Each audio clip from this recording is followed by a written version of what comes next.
Halo teman-teman, selamat datang di video saya kali ini. Pada video ini, saya akan membahas tentang human trafficking. Nah, sebelumnya apa teman-teman sudah tahu apa sih itu human trafficking? Jika belum, mari kita membahas dulu definisi dari human trafficking.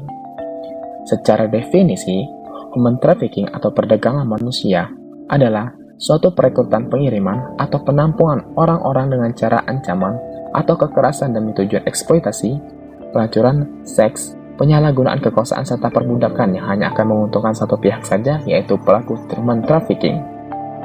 Dalam Undang-Undang Pasal 1 Ayat 1 Nomor 21 Tahun 2007 menyatakan perdagangan orang adalah tindak perekrutan, pengangkutan, penampungan, pengiriman, pemindahan, atau penerimaan seseorang dengan ancaman kekerasan, penggunaan kekerasan, penculikan, penyekapan, pemalsuan, penipuan, penyalahgunaan kekuasaan atau posisi rentan, penjeratan utang atau memberi bayaran atau manfaat, sehingga memperoleh persetujuan dari orang yang memegang kendali atas orang lain tersebut, baik yang dilakukan di dalam negara maupun antar negara, untuk tujuan eksploitasi atau mengakibatkan orang tereksploitasi. Pada data Komisi Perlindungan Anak atau KPAI mencatat, total kasus perlindungan anak dari tahun 2011 hingga 2020 sebanyak 42.565 kasus. Kasus tertinggi pertama terjadi pada tahun 2014 dengan 5.066 kasus. Kasus tertinggi kedua pada tahun 2018 dengan 4.885 kasus. Dan kasus tertinggi ketiga pada tahun 2020 dengan 4.734 kasus. Dari data KPAI pada tahun 2020, dari 4.734 pengaduan kasus anak, terdapat 1,86% atau sebanyak 88 kasus terkait trafficking dan eksploitasi. Sementara kasus perlindungan anak mencapai 16,37% atau 775 kasus. Nah, setelah kita mengetahui definisi, selanjutnya kita mari membahas tentang apa sih faktor atau penyebab terjadinya human trafficking.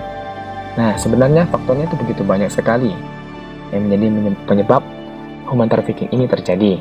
Salah satunya itu ketidaktahuan masyarakat akan perdagangan manusia ini, karena kebanyakan dari mereka adalah kalangan dari keluarga miskin yang berasal dari pedesaan atau daerah kumuh perkotaan.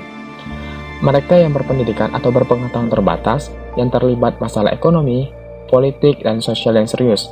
Anggota keluarga yang menghadapi krisis ekonomi seperti hilangnya pendapatan suami atau orang tua.